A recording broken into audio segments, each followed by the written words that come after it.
A 12-year-old girl brought an entire city's traffic to a halt without even taking a single step on the crosswalk. No one could figure out what was happening until she shouted one word, and suddenly everything stopped. But what happened next was even more unbelievable. Keep watching and find out. And if you love real stories that seem impossible, subscribe to the channel and turn on the bell so you don't miss what's coming next. In the small town of Oak Ridge, nestled between the imposing Rocky Mountains of Colorado, 12-year-old Emily Parker was known as the strange girl. Not because of her appearance. With her chestnut hair and bright green eyes, she looked like any other child her age, but because of the way she observed the world around her. While other children spent their afternoons riding bikes or playing, at the local park, Emily could be found sitting on various benches throughout town, her worn leather notebook in hand, silently watching. "There she is again," whispered Mrs. Thompson to Mr. Jenkins as they passed her on Main Street, "just sitting there writing in that notebook. Don't you find it odd?" Mr. Jenkins nodded. "My grandson says she barely speaks in class, always observing that one, like she's studying us all." They weren't wrong. Emily was indeed studying them, every movement, every unconscious habit, every pattern that the residents of Oak Ridge followed without realizing. She had been doing this for months now, filling page after page of her notebook with detailed observations that would seem mundane to anyone else, but revealed something profound to her trained eye. Emily's fascination had begun last winter when her family moved to Oak Ridge from Boston after her father accepted a position as the town's new high school principal. On her first day of school, walking down Main Street, she had noticed something peculiar, the way people moved at the busy intersection near Tucker's Grocery. It wasn't random chaos, as traffic often appears. There was a pattern, an unconscious choreography that no one seemed aware of, but was undeniably present. Day after day, she returned to that spot, watching the same cars, the same pedestrians, moving in what appeared to be predetermined paths. The businessmen in their hurry, never using the crosswalk. The mothers with strollers, always hesitating for exactly 3 seconds before crossing. The teenagers darting across whenever there was the slightest gap in traffic. None of them seemed to realize they were following an invisible script. "What are you writing in that notebook all the time?" her classmate Jake Miller had asked her once during lunch break. Emily had simply shrugged. "Just observations." "About what?" "About how everyone does the same thing every day without realizing it." Jake had laughed and walked away, rejoining his friends who were, predictably, sitting at the same table they sat at every single day. Emily's parents, Thomas and Linda Parker, were concerned about their daughter's solitary behavior, but tried to be understanding. Her mother, a psychologist at the local clinic, believed it was just Emily's way of processing the move to a new town. Her father hoped she would eventually make friends and become more sociable. "Maybe we should encourage her to join a club or a sport," Thomas suggested one evening as they watched Emily from the kitchen window, sitting on their porch step with her ever-present notebook. "Let's give her time," Linda replied. "She's always been observant. Remember how she used to classify the birds in our backyard in Boston? This is just her way of making sense of her new environment." What they didn't understand was that Emily wasn't just observing, she was discovering something extraordinary. On a particularly hectic Monday morning, Emily positioned herself at her usual spot near the main intersection. The traffic was especially chaotic that day, with drivers ignoring the crosswalk signals and pedestrians weaving dangerously between cars. As she watched, Emily noticed patterns emerging from the chaos, tiny micro-decisions that each person made unconsciously, but that collectively formed a complex system of movement. For weeks, she had been compiling these observations, creating a detailed map of human behavior at this particular intersection. She had meticulously documented how people moved, when they moved, and what triggered their movements. And through this documentation, she had identified something remarkable, a moment, a specific confluence of events when everything aligned in a particular way. That morning, as she stood watching the intersection, she felt it, the precise moment she had been waiting for. Without thinking, she stepped forward to the edge of the crosswalk, and in a clear voice that seemed to carry despite the noise of traffic, spoke a single word: pause. What happened next defied explanation. In an instant, the entire intersection froze. Cars stopped mid-turn, pedestrians halted mid-stride. A newspaper being blown by the wind hung suspended in the air. The only sound was Emily's own breathing as she stood, incredulous at what she had just witnessed. For several seconds, though it felt much longer, everything remained perfectly still. Then, as suddenly as it had stopped, movement resumed. Cars continued their turns, pedestrians completed their steps, and the newspaper fluttered to the ground. It was as if someone had pressed a pause button on reality, then released it. Emily's heart raced as she frantically wrote in her notebook, documenting every detail of what had just occurred. Had she imagined it? Was it some sort of collective hallucination?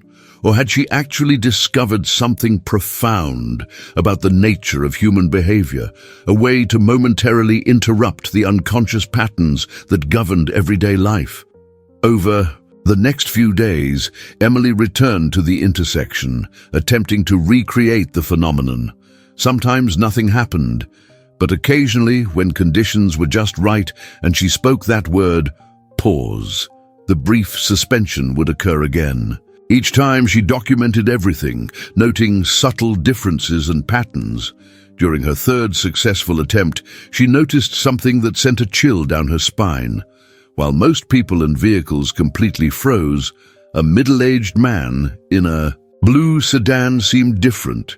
His car had stopped like all the others, but his eyes, they moved, just slightly, almost imperceptibly, but they definitely moved, scanning the scene with apparent awareness.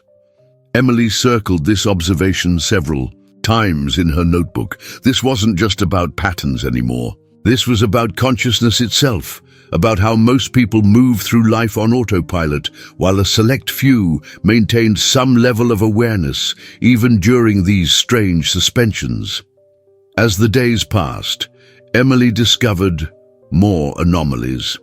During one pause, a woman dropped her coffee cup. While the woman herself froze in place, the cup continued to fall, spilling coffee that flowed normally across the sidewalk. This suggested that whatever force she was manipulating affected people, not inanimate objects. What Emily didn't realize was that someone else had been watching her all along. From his office window in the tallest building overlooking the town square, Robert Mitchell, Oak Ridge's most influential businessman and owner of the local tech company that employed half the town, had noticed the strange occurrences at the intersection below. At first, he dismissed them as coincidences or tricks of the light. But after witnessing the phenomenon multiple times, always with the Parker girl at its center, he began to pay attention. Mitchell had built his empire on understanding and manipulating human behavior. His company, Next Gen Technologies, specialized in consumer prediction algorithms, software that could anticipate purchasing decisions based on behavioral patterns. What Emily had stumbled upon intuitively, he had been trying to quantify through technology for years. Find out everything you can about Thomas Parker's daughter, he instructed his assistant, and get me the security footage from the Main Street cameras for the past month. Focus on the intersection by Tucker's Grocery. As Emily continued her experiments, unaware of Mitchell's growing interest, she began to develop a theory. What if people weren't truly conscious most of the time? What if they operated primarily on unconscious patterns and habits, moving through life like automatons, only occasionally experiencing moments of true awareness? And what if she had somehow found a way to disrupt this collective unconsciousness, even if just for a moment?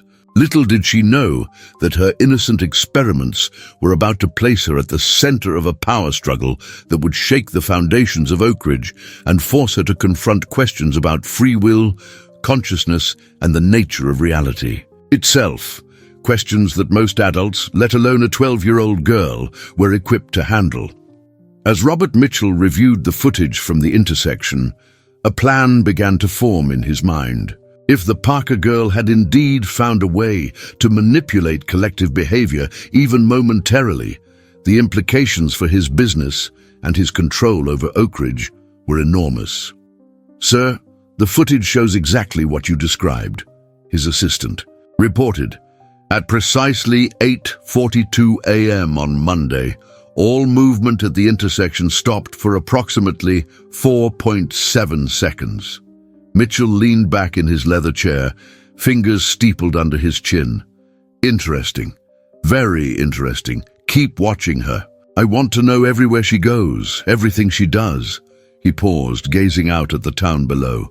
"And let's arrange a meeting with Principal Parker.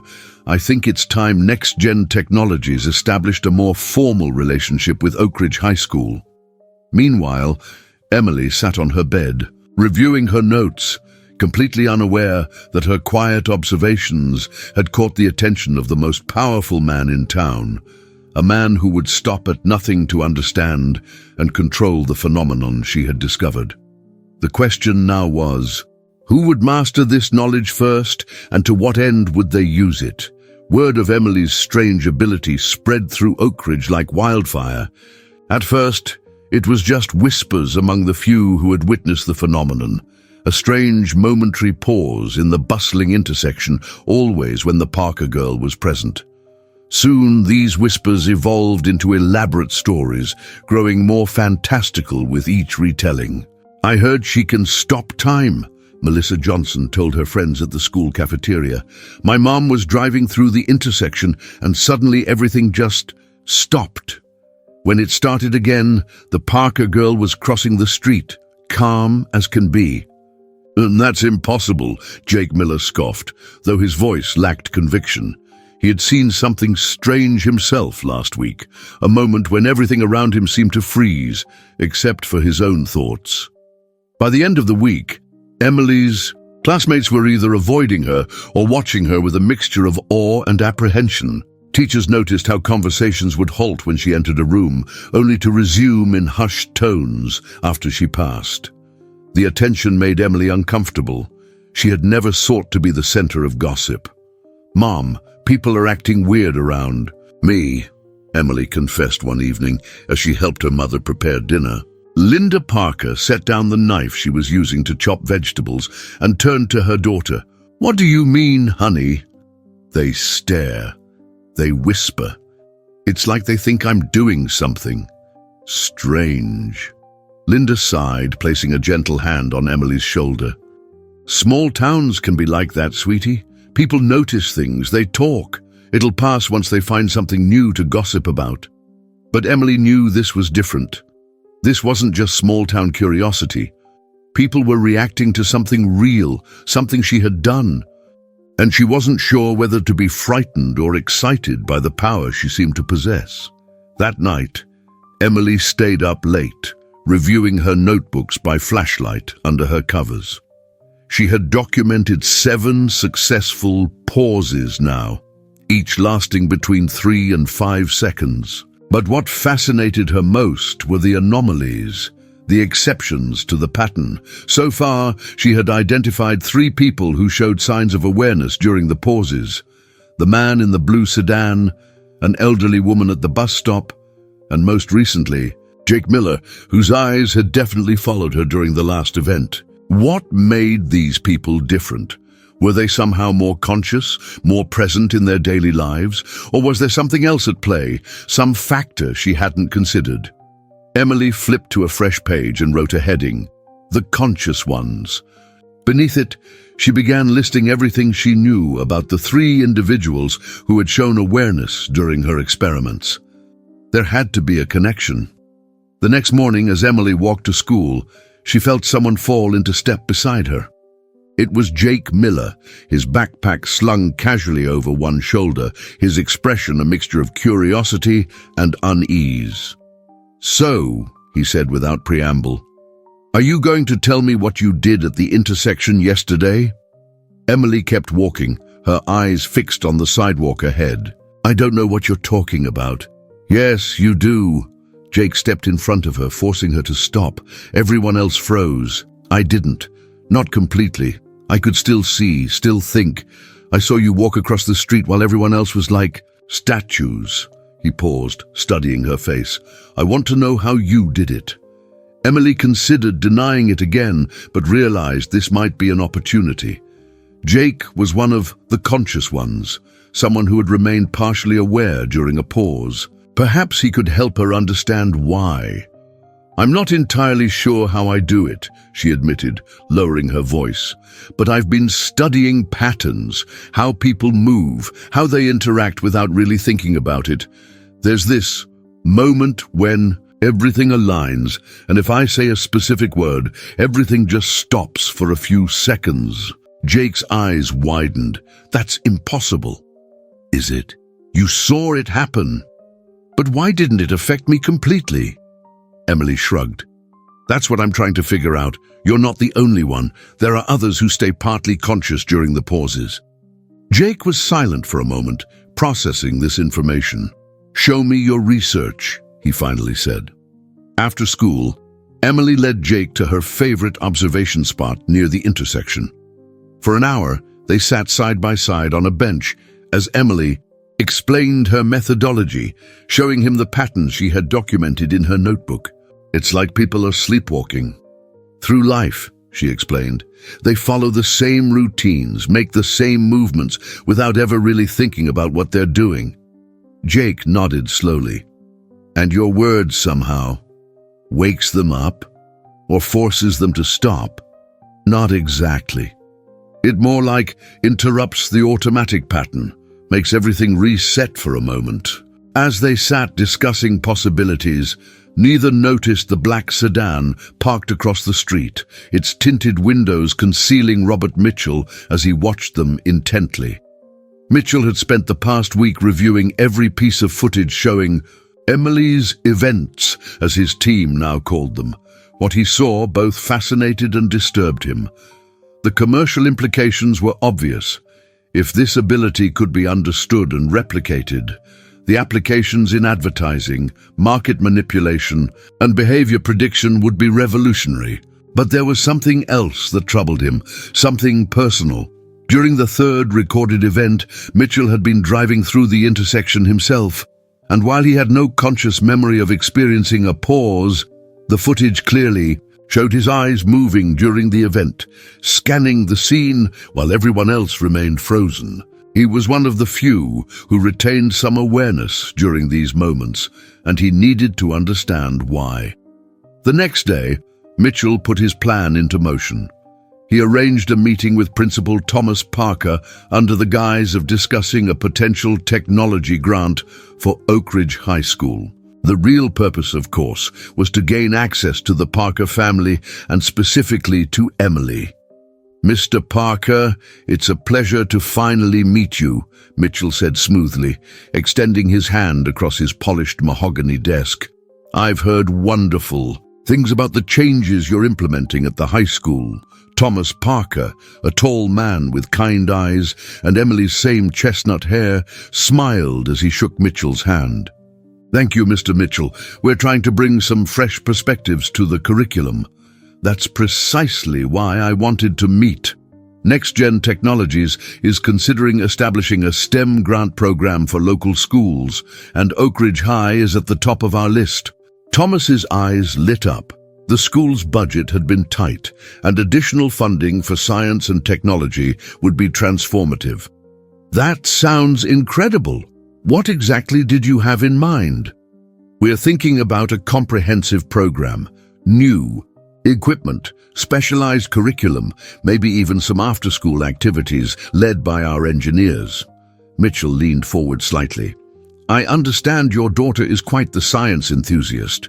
My sources tell me she's been conducting some sort of behavioral research project." Thomas looked surprised. "Emily, she's always been observant, but I wouldn't call it research exactly. She's just curious about how people behave.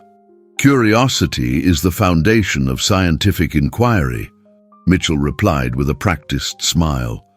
Perhaps she'd be interested in our junior internship program this summer. We're looking for bright young minds who think outside the box. By the time Thomas left the meeting, he was enthusiastic about both the school grant and the potential opportunity for Emily. He had no idea that he had just given Mitchell exactly what he wanted, a direct line to his daughter. Meanwhile, Emily and Jake had begun their own investigation into the conscious ones. They had identified 2 more people who showed awareness during pauses: Ms. Rivera, the town librarian, and Dr. Wilson, the high school physics teacher. Emily had carefully documented everything she could learn about these individuals, searching for commonalities. They're all different ages, different backgrounds, Jake pointed out as they reviewed Emily's notes in the school library. Ms. Rivera is from Puerto Rico, Dr. Wilson grew up in Minnesota, and that guy in the blue sedan, Mr. Collins, Emily supplied. He's the new pharmacist at Westridge Pharmacy. Right, he's from California. There's no obvious connection, Emily tapped her pencil thoughtfully against her notebook. Maybe it's not about where they're from. Maybe it's about how they think. What do you mean? Well, you're always questioning things, right? You never just accept what teachers tell you, without asking why. And Ms. Rivera is always recommending books that make people think differently. Maybe the conscious ones are just more awake in their daily lives. Jake considered this. So you think some people are just naturally more aware than others? Maybe. Or maybe they've trained themselves to be more present, more mindful. Their conversation was interrupted by the arrival of Emily's father, his expression a mixture of excitement and pride as he approached their table. Emily, you won't believe what happened today, Thomas said, sliding into the chair beside his daughter. I met with Robert Mitchell, you know, the CEO of Next Gen Technologies. He's offering a substantial grant to the school and, he paused for dramatic effect. He specifically asked about you. He's interested in your observational project and wants to offer you a spot in their summer internship program. Isn't that amazing? Emily and Jake exchanged uneasy glances. How did Robert Mitchell know about her project? And why would the most powerful businessman in Oak Ridge be interested in a 12-year-old's observations? That's nice, Dad, Emily said hesitantly. But I don't think... This is a huge opportunity, Em, her father continued, not noticing her discomfort. Next Gen is at the cutting edge of behavioral prediction technology.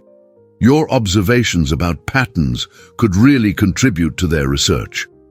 As Thomas continued enthusiastically describing the opportunity, Emily felt a growing sense of unease. Something about this didn't feel right.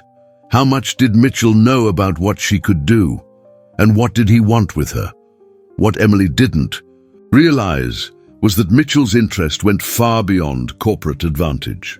The CEO had his own theories about the conscious ones, theories that connected to Next Gen's most classified research and to his personal quest to understand his own heightened awareness.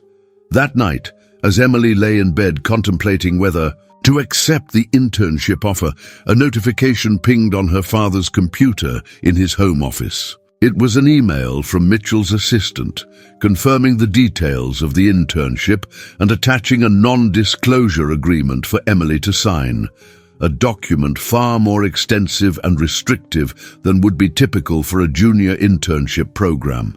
The wheels were in motion. Mitchell was closing in on Emily and her discovery, while the town of Oak Ridge was becoming increasingly aware that something strange was happening in their midst. The whispers were growing louder, and soon Emily would find herself at the center of a storm she never meant to create.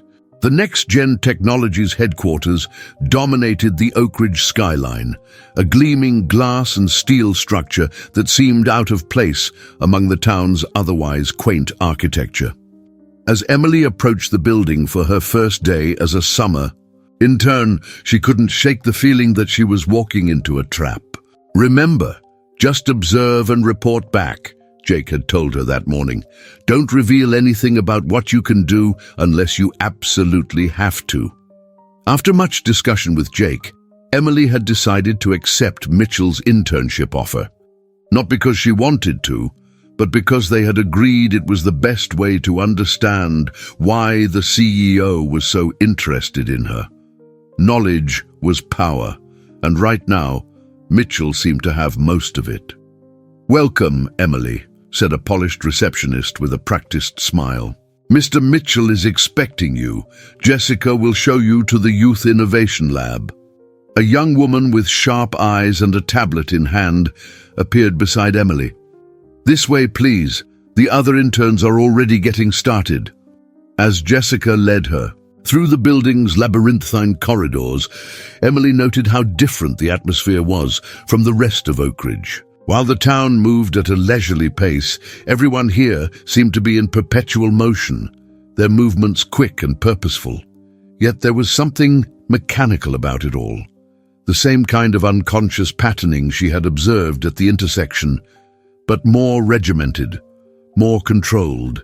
The Youth Innovation Lab turned out to be a bright, open space filled with advanced technology and 5 other teenagers, all older than Emily. They were gathered around a holographic display, manipulating data with gestures that reminded Emily of orchestra conductors. "Our newest addition," Jessica announced to the group, "Emily Parker." The other interns turned to look at her with varying degrees of interest. One girl, tall with striking blue hair, stepped forward. "I'm Zoe," she said, extending her hand. "Resident data visualization expert, and the only person here who knows where they hide the good snacks." Emily smiled, immediately liking Zoe's straightforward manner. "Nice to meet you. Your station is over there," Zoe continued, pointing to a desk equipped with a sleek computer and various monitoring devices. "Today, we're analyzing crowd movement patterns from the Memorial Day parade. Mitchell is obsessed with predicting human behavior, so that's pretty much all we do here." Emily's heart skipped a beat. Crowd movement patterns, predicting human behavior. This was exactly what her own research had been about, but on a much larger, more sophisticated scale. "Why is he so interested in that?" Emily asked as casually as she could. Zoe shrugged. "NextGen's main product is prediction software. They sell it to everything from retail chains to political campaigns. The better they can predict how people will behave, the more valuable their product." Before Emily could ask more questions, the lab door opened and Robert Mitchell himself entered, flanked by 2 assistants. The room immediately fell silent. Mitchell was younger than Emily had expected, maybe in his early 40s, with sharp features and penetrating grey eyes that seemed to miss nothing. He moved with precise, deliberate steps, scanning the room before his gaze settled on Emily. "Miss Parker," he said, his voice smooth and controlled. "Welcome to NextGen. I trust you're finding everything to your liking?" Emily nodded, trying to appear neither too eager nor too suspicious. "Yes, sir. It's very impressive." "I'm glad you think so." Mitchell approached her workstation. "I've been following your observational research with great interest. Your father tells me you have a keen eye for behavioral patterns." "I just notice things," Emily said carefully. Mitchell's smile didn't reach his eyes. "Modesty, a commendable trait, but we both know there's more to it than that, don't we?" He lowered his voice. "I'd like to see your notebooks, Emily. The complete collection." Emily felt her stomach tighten. "My notebooks?" "Yes, your documentation of the intersection patterns. I believe they could provide valuable insights for our current project." "They're just personal observations," Emily said, trying to keep her voice steady. "Nothing scientifically rigorous." Mitchell's expression hardened slightly. "I disagree. Sometimes the most valuable insights come from unconventional methodologies." He straightened. "Think about it. In the meantime, Jessica will brief you on your specific assignments. I look forward to our collaboration, Emily." With that, he turned and left the lab, his assistants hurrying to keep pace. Throughout the day, Emily went through the motions of her assigned tasks, analyzing video footage of crowd movements, identifying patterns, flagging anomalies. The work was fascinating, and under different circumstances, she might have enjoyed it. But she couldn't shake the feeling that she was being tested, observed. Mitchell almost never comes to the lab, Zoe told her during lunch break. He made a special trip just to meet you. What's that about? Emily shrugged, picking at her salad. No idea. Zoe studied her with curious eyes. Well, whatever it is, be careful. Mitchell doesn't take interest in people unless they have something he wants. By the end of the day, Emily had gathered enough information to confirm her suspicions. Next Gen's research was eerily similar to her own observations, but with far more sophisticated tools and a much broader scope. They were mapping unconscious behavioral patterns across entire communities, using the data to predict and potentially influence decision-making on a massive scale. When she met Jake at their designated spot, a quiet corner of the public library, she shared everything she had learned. "This is bigger than we thought," Jake said, his voice hushed.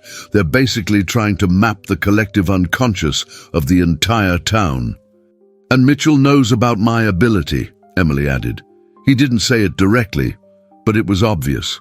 He wants my notebooks." Jake frowned. "You can't give them to him if he figures out how to replicate what you can do." "I know." Emily ran her fingers through her hair in frustration. "But how am I supposed to refuse? He's my dad's boss now, basically. The whole school is depending on his grant." "We need allies," Jake decided. "Other conscious ones who might understand what's happening." That night, Emily couldn't sleep. Her mind raced with possibilities and fears. Mitchell clearly had his own agenda, one that went beyond corporate profit. But what was it? And how far would he go to achieve it? The next morning, Emily and Jake put their plan into action. Their first stop was Westridge Pharmacy, where Mr. Collins worked. "Excuse me," Emily said to the middle-aged pharmacist. "Can we talk to you about something unusual that happened at the Main Street intersection last month?" Collins glanced around nervously, then gestured for them to follow him to a quiet corner of the store. "You're the Parker girl," he said in a low voice. "You're the one causing those pauses." Emily nodded. "And you're one of the few people who stay partly aware during them. We need your help." Collins looked between Emily and Jake, his expression a mixture of fear and curiosity. "What exactly are you doing, and how?"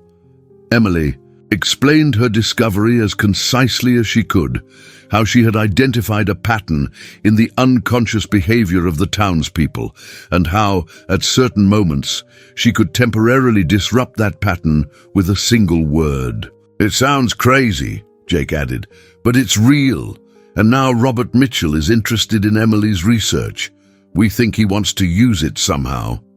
Collins paled at the mention of Mitchell's name.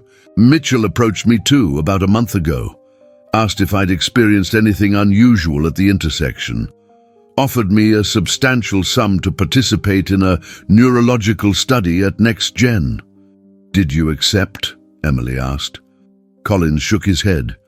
There was something unsettling about the way he asked, like he already knew the answer. He paused. "Listen, Mitchell has been conducting these community wellness surveys for years. Everyone in town has participated at some point. It's tied to the health insurance discounts NextGen offers to local businesses. What if he's been gathering data all along, identifying people like us?" Emily and Jake exchanged alarmed glances. If Mitchell had been systematically mapping the consciousness levels of Oak Ridge residents, he was much further along in his research than they had realized. Their next stop was the library, where Ms. Rivera was shelving books in the psychology section. "I've been expecting you," the librarian said before they could even explain why they were there. "And yes, I am aware during the pauses. Not completely, but enough to know something extraordinary is happening." "How did you know we'd come?" Jake asked. "Ms. Rivera smiled mysteriously.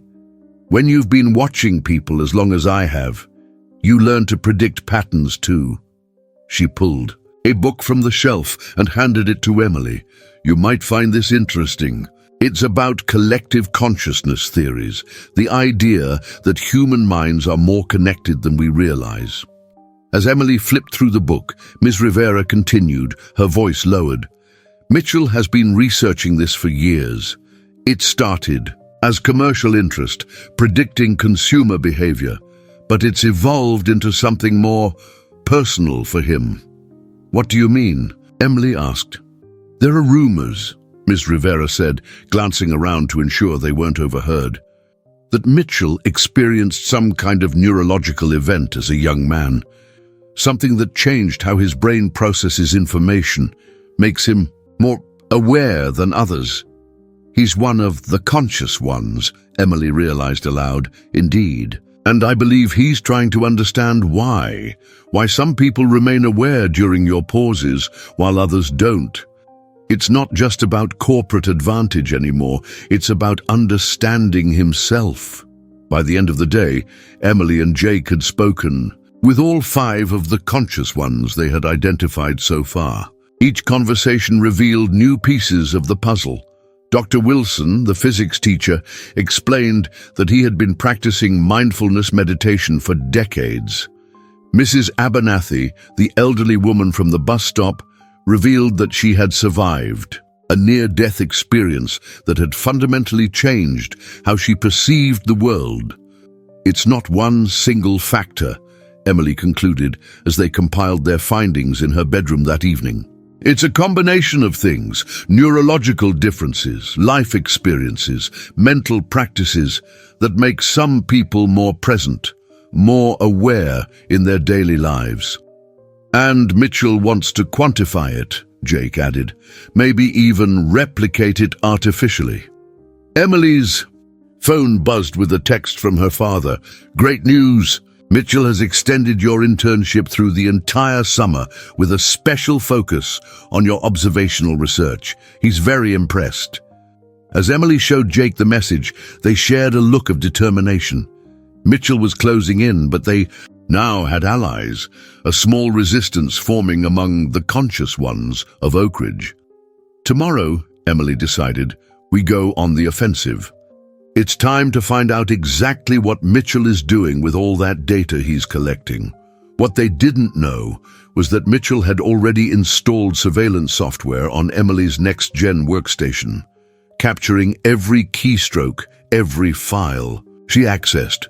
And earlier that day, while Emily was meeting with Mr. Collins, Mitchell's security team had entered the Parker home with Thomas's unwitting permission, photographing every page of Emily's notebooks that they had found hidden under her mattress. The game was advancing more quickly than Emily realized, and Mitchell was several moves ahead. But he had underestimated one crucial factor, the growing network of aware individuals who were beginning to recognize the manipulation occurring in their town. As night fell over Oak Ridge, 2 forces were mobilizing. Mitchell with his wealth, technology, and business influence, and Emily with her unusual ability and her alliance of conscious ones. The next day would bring their conflict to a head, with the collective consciousness of the entire town hanging in the balance. When Emily arrived at NextGen the next morning, the atmosphere in the Youth Innovation Lab had changed. The other interns barely acknowledged her, keeping their eyes fixed on their screens. Zoe, who had been friendly the day before, gave Emily a warning look before turning away. Jessica approached. Immediately, her tablet clutched against her chest. Mr. Mitchell would like to see you in his office. Now. As Emily followed Jessica through the maze of corridors, she mentally prepared herself. Mitchell had clearly accelerated his timeline. Perhaps he had discovered her meetings with the conscious ones, or maybe he had accessed her notebook somehow. Either way, she needed to stay calm and focused. Mitchell's office occupied the entire top floor of the building, with floor-to-ceiling windows offering a panoramic view of Oak Ridge. He stood with his back to the door, gazing out at the town spread beneath him. "Do you know what fascinates me most about small towns like Oak Ridge, Emily?" Mitchell asked without turning around. "The patterns, the predictability. Most people live their entire lives without deviating from the unconscious routines they've established. It's efficient, in a way, but limiting." He turned to face her, and Emily was struck by the intensity in his eyes. "Please sit down." Emily took a seat across from his imposing desk, maintaining a neutral expression. "You wanted to see me." Mitchell smiled thinly. "I've reviewed your notebooks. Impressive work for someone so young. Your observations about the intersection patterns are remarkably astute." Emily felt her heart rate increase, but kept her voice steady. "You went through my notebooks. Those are private." "Privacy is an interesting concept in the age of data," Mitchell replied, tapping a few keys on his computer. "Did you know that the average person in Oak Ridge is captured on camera over 200 times per day? That their purchasing habits, browsing history, even their walking patterns create digital footprints that can be analyzed and predicted?" He turned his monitor toward Emily. On the screen was footage of one of her pauses, a perfect, clear video of the intersection freezing momentarily as she spoke the word. "But you," Mitchell continued, his voice tinged with something like admiration, "you've discovered something that goes beyond data. You've found a way to temporarily interrupt the unconscious patterns that govern everyday life. A reset button for collective behavior, if you will." Emily remained silent, watching Mitchell carefully. "What I'd like to know," he said, leaning forward, "is how you discovered this ability. What led you to that precise word at that precise moment?" Emily considered her options.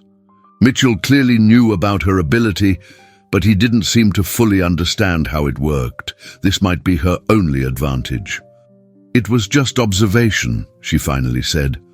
"I noticed patterns in how people move, especially at that intersection. It seemed like everyone was on autopilot, following invisible scripts. The word just came to me." Mitchell studied her for a long moment. "And the anomalies? The people who remain partially aware during these pauses. What do you make of them?" So he knew about the conscious ones too. Emily chose her words carefully. They seemed to be more present in their daily lives, more mindful of their surroundings. Mitchell nodded slowly. "Yes, that aligns with our findings." He stood and walked to a sleek cabinet, from which he removed what looked like a neural headset. "Do you know what this is?" Emily shook her head. "This is the culmination of 10 years of research at NextGen. We call it the Consciousness Amplification Device, CAD for short." Mitchell handled the device with reverence. "It's designed to increase neural synchrony in the prefrontal cortex, essentially to make the user more awake in their everyday life." Emily stared at the device, understanding dawning. "You're trying to artificially create the state that allows people to remain aware during pauses." "Precisely," Mitchell said, his eyes gleaming.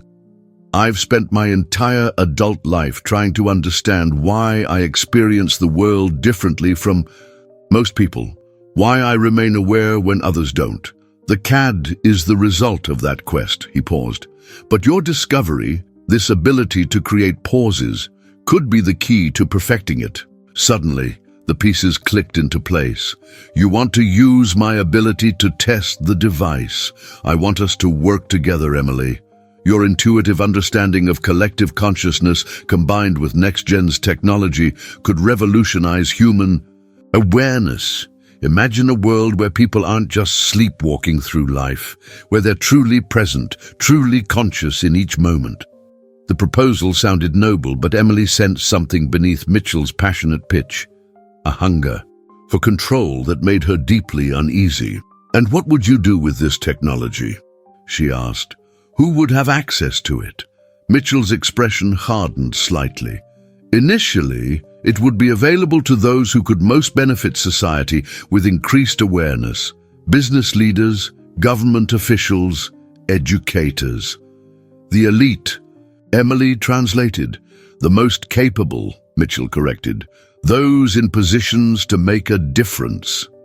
Emily thought of the townspeople of Oakridge, ordinary people going about their lives.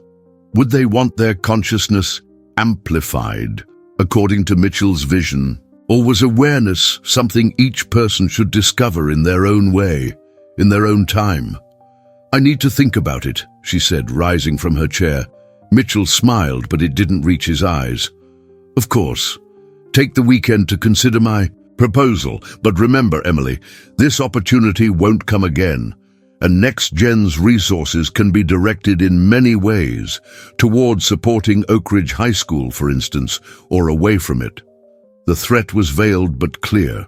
Emily's father's job, the school's funding, potentially the economic stability of the entire town, hung in the balance.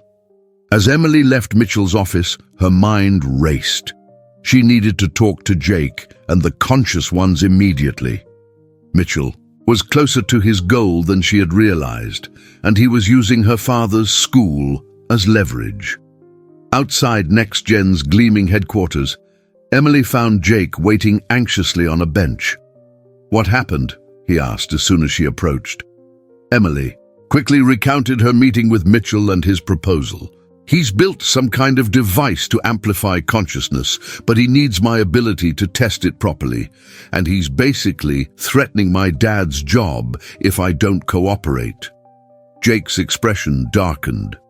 "We need to call an emergency meeting. All of the conscious ones, tonight."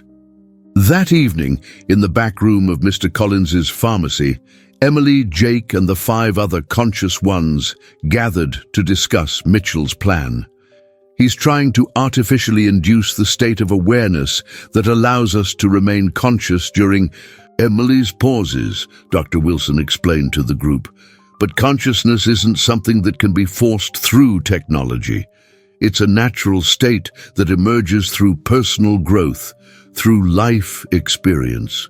"And there's no guarantee his device even works as intended," Mrs. Abernathy added. "The brain is incredibly complex. Tampering with consciousness could have unpredictable consequences." Ms. Rivera, who had been quietly listening, finally spoke. "What concerns me most is Mitchell's vision of who should receive this gift of awareness.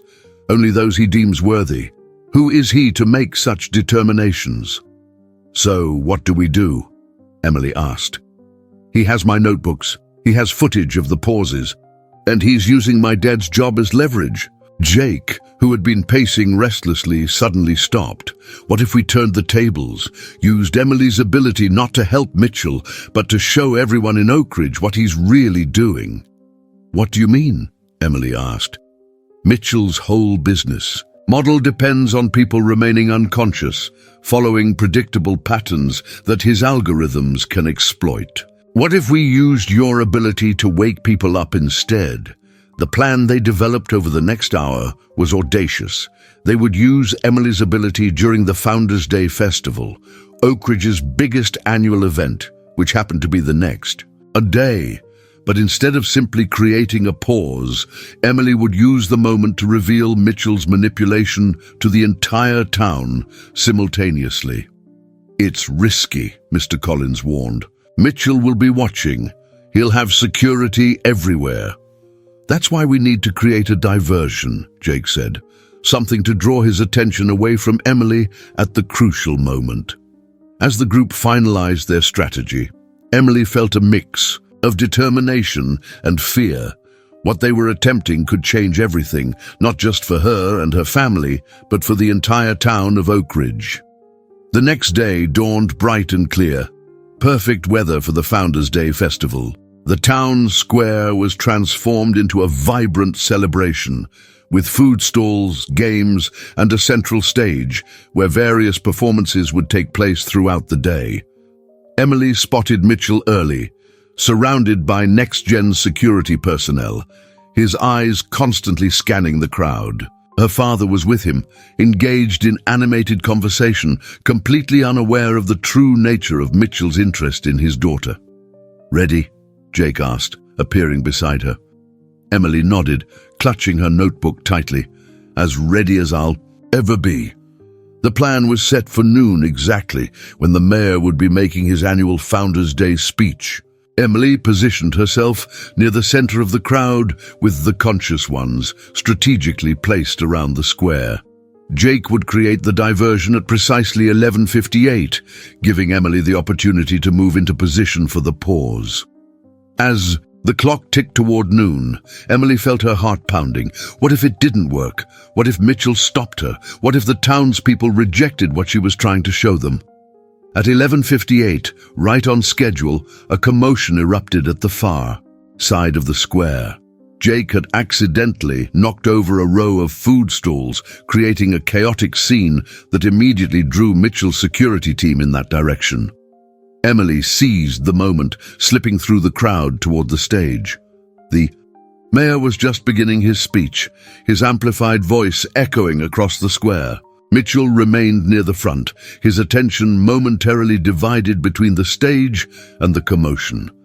Emily closed her eyes, concentrating on the energy of the crowd, the unconscious patterns of movement, the collective rhythm of the gathered townspeople.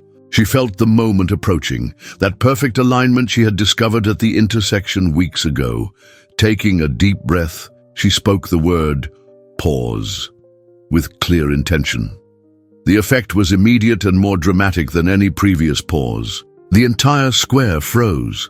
The mayor mid-gesture, children suspended in play, even birds hanging motionless in the air. Only the conscious ones remained partially aware, their eyes moving, seeking out Emily in the suspended scene. And Mitchell, as Emily had expected, he remained conscious during the pause, his expression transitioning from confusion to realization as he spotted her. But this time, Emily did something she had never attempted before. During the pause, she spoke again, projecting her voice across the silent square. Look around you. See how we move through life without awareness. This is what Robert Mitchell has been studying, exploiting. Next Gen doesn't just predict behavior, it manipulates it. The patterns, the routines, the unconscious choices we make every day, they're being recorded, analyzed, and subtly influenced. To her amazement, something unprecedented happened. People who should have been completely frozen began to stir, their eyes moving, then their heads turning toward her voice. It was as if her words were penetrating the pause, awakening consciousness, even in those who had never shown awareness before. Mitchell believes consciousness should be controlled, amplified only for those he deems worthy. But awareness isn't something to be monopolized or controlled. It's our natural state, a capacity we all possess if we only recognize the patterns that keep us sleepwalking through our lives. More and more people were awakening now, their movements slow and dreamlike, but undeniably conscious. Mitchell began pushing through the crowd toward Emily, his face contorted with a mixture of anger and awe. You don't have to live on autopilot, Emily continued. You don't have to be predictable, manipulable. True consciousness comes from within, from questioning the patterns, from making deliberate choices instead of unconscious ones. By now, nearly everyone in the square was in a strange, semi-conscious state, frozen in body but increasingly aware in mind. Mitchell reached Emily, his eyes blazing with a complex mixture of emotions. Do you realize what you're doing? He hissed. You're disrupting years of research, of progress. I'm showing people the truth, Emily replied calmly. That consciousness is their birthright, not a commodity to be controlled by Next Gen. As they faced off in the center of the awakening crowd, Mitchell's expression slowly changed. The anger faded, replaced by something like reluctant understanding. You've surpassed anything I could have achieved with the CAD, he admitted quietly. I've been trying to force consciousness through technology when all along it was something much simpler, awareness of the patterns themselves. The pause was weakening now, time beginning to flow again as people throughout the square became fully conscious of their surroundings, of the unusual moment they were experiencing. As movement gradually resumed, there was none of the usual unconscious bumping and jostling of crowds. Instead, people moved with deliberate awareness, making eye contact, truly seeing each other perhaps for the first time. Emily's father pushed through the crowd, confusion written across his face. "Emily, what's happening? What did you do?" Before she could respond, Mitchell spoke. "Your daughter has just demonstrated something remarkable, Thomas, something that makes my CAD research obsolete." He turned to Emily. "You've shown that consciousness can't be manufactured or controlled. It can only be awakened, and once awakened, it can't be put back to sleep." In the days that followed, Oak Ridge was transformed. The patterns didn't disappear. People still followed routines, still took the same routes to work, still shopped at the same stores. But there was a new quality to these actions, a deliberateness, an awareness that hadn't existed before. Mitchell, to everyone's surprise, dismantled the CAD program and redirected NextGen's research toward what he called awareness education tools, and programs designed not to control consciousness, but to help people recognize their own patterns and make more deliberate choices. Emily's notebooks became the foundation for a new curriculum at Oak Ridge High School, where her father introduced a course on mindfulness and conscious living. The intersection where she had first discovered the pauses became known unofficially as Awakening Corner, with many residents deliberately pausing there each day to remind themselves to stay present, to stay aware. As for Emily herself, she continued her observations, but with a different purpose now. She was no longer trying to understand how to create pauses, but rather how to maintain the awareness that the pauses had awakened in herself and in the people of Oak Ridge. One afternoon, as she sat on her familiar bench near the intersection, Jake joined her, glancing at her notebook. "Still documenting patterns," Emily nodded. "Different patterns now. I'm tracking how awareness spreads, how one conscious person can influence those around them." Jake smiled. "Like ripples in a pond." Exactly. Mitchell was right about one thing. Consciousness can be contagious, but not through technology, through authentic human connection. As they watched the intersection, they noticed something remarkable. People were naturally pausing at the crosswalk, taking a moment to look around, to truly see their surroundings before continuing on their way. No magic word was needed anymore. The awareness had taken root. "You know," Jake said thoughtfully, "what happened here in Oak Ridge could happen anywhere. People everywhere are sleepwalking through life, caught in unconscious patterns." Emily closed her notebook, a new determination forming. Maybe that's our next project, not just observing patterns, but helping others become aware of them. As the sun set over the mountains surrounding Oak Ridge, casting long shadows across Main Street, Emily realized that her journey had come full circle. What had begun as a solitary observation had grown into a movement of awareness that was still expanding, still awakening people to the possibility of living more conscious, more deliberate lives. The patterns would always exist. That was part of human nature.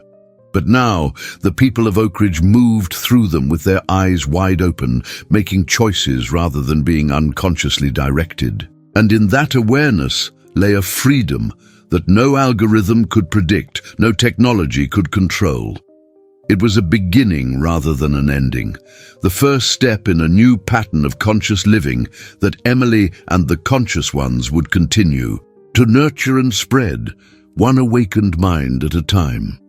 Dear listeners, we hope Emily's journey of discovery in Oak Ridge has inspired you to become more aware of the patterns in your own life. Just like the residents of this small mountain town, we all have the capacity to wake up from our daily routines and live more consciously. If this story touched you, please subscribe to our channel for more thought-provoking narratives that explore the hidden depths of human experience. Don't forget to like this video and share your thoughts in the comments below. We'd love to hear about moments when you've become suddenly aware of the unconscious patterns in your own life. And for a specially curated playlist of stories that further explore consciousness and awareness, click the link to your left. Remember, true awakening begins with a single moment of clarity, and your next moment could be just one story away.